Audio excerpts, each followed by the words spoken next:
Hi, thanks for joining me today. My name is Susan and this is my cozy kitchen. Today I'm giving you a little bit of a two-for Tuesday. I'm making two recipes. I'm going to do it as quickly as possible and I hope that you enjoy it as much as my family does. In fact, they're already asking what time is dinner, and we just had lunch.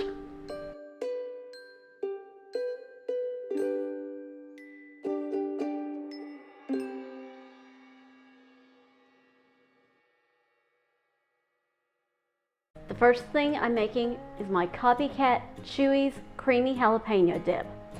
This is so super easy. I'm going to quickly throw everything in here and get it mixing up. I have sour cream. The original recipe calls for half sour cream and half mayo. I have found that for my family, we prefer it with all sour cream. So all sour cream. Next, I have some sliced jalapenos with the juices. That in next. Cilantro. Ranch dressing mix. And then finally, lime juice. And then this is the simple part. Put your lid on your blender and I usually turn it to blend.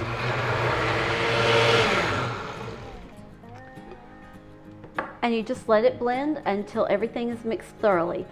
Some of my ranch dressing didn't quite get down into the mixture, so it was on the side. I pushed that down in. I'll give it another quick blend.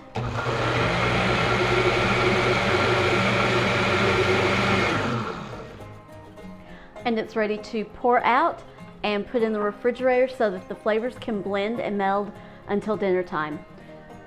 One thing, you want to do this, I would say at least 2 hours before you eat.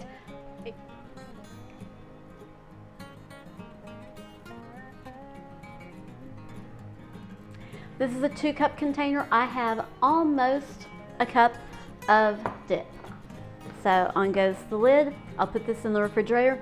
When it's time to eat, I'll have little ramekins out for everyone. So each of us has our own individual bowl for dipping our flautas.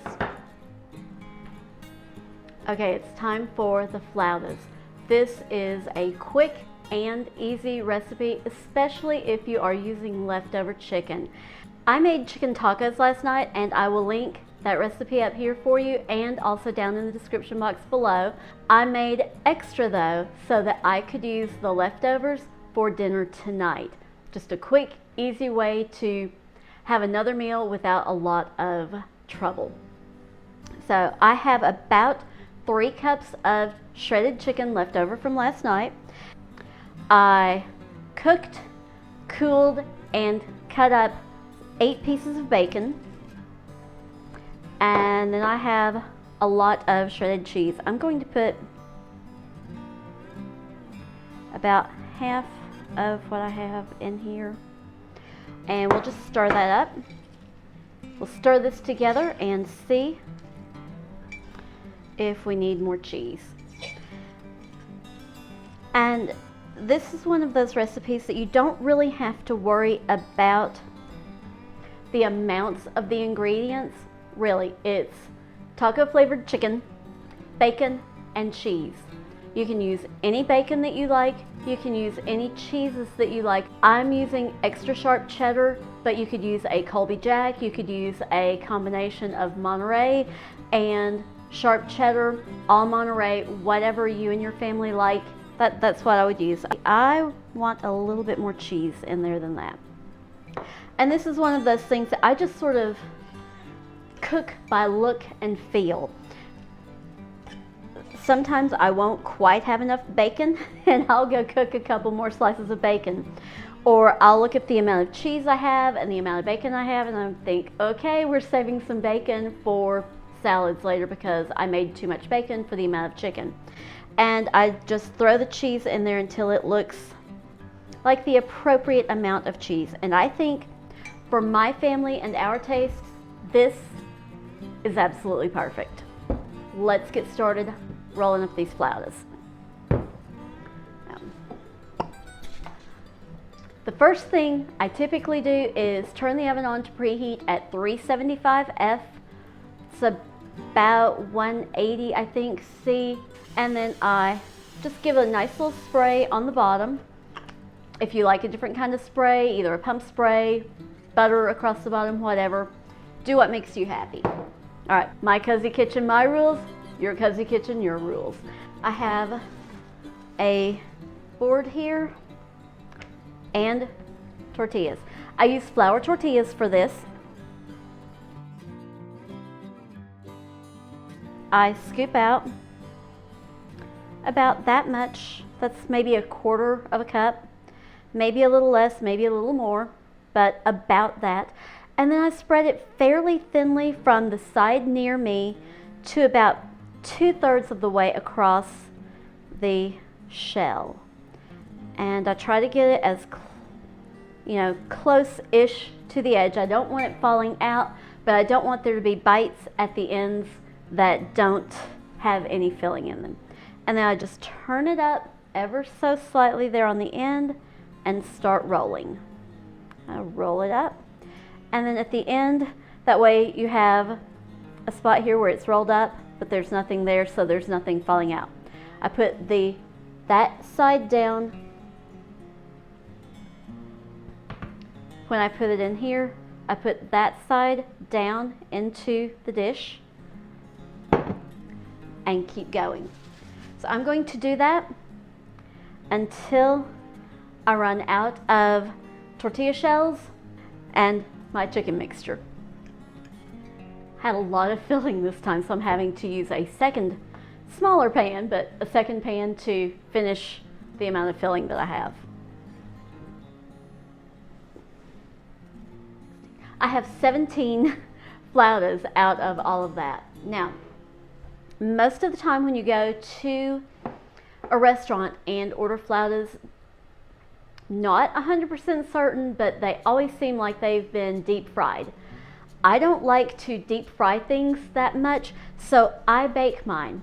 To give them a little bit of the flavor, some of the crunchiness, I melt butter and brush over each individual flauta before I bake it. So let's do that now. And let a little bit run down between each one just so it gets flavor all the way through. You don't want so much that it's swimming in butter and it comes out soggy on the bottom, but you do want enough that it gives you that really yummy flavor and helps to crisp the tortillas when it cooks. At this point, you can put them in your preheated oven and cook them for about 20 to 30 minutes, however long you like them to cook. You want them to be heated through, the cheese to be nice and melted, and my family likes them to be a little crunchy. When we check them, we look at them to see if they're browned, and then I give them a little tap to see if they're firm and a little crunchy. If they're not, I let them cook a little bit longer.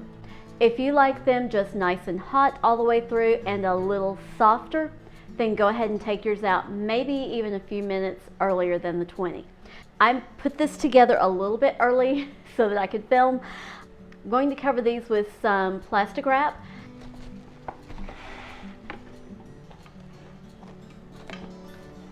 And since this one has a lid, I'll just snap that on instead of using the wrap.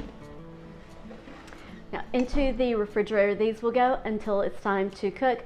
I'll pull them out while the oven is preheating, and then I'll remove the coverings and into the oven they'll go. As always, the full recipe is in the description box below, along with any tips and tricks I can think of that might be helpful to you. I enjoyed showing you one of my family favorites. I hope you try it, and I hope it becomes one of yours too. If you enjoyed today's video, please be sure and give it a big thumbs up. If you've not already subscribed, please do so and hit that notification bell so that you find out every time I upload a new video to YouTube. Thanks for joining me. God bless.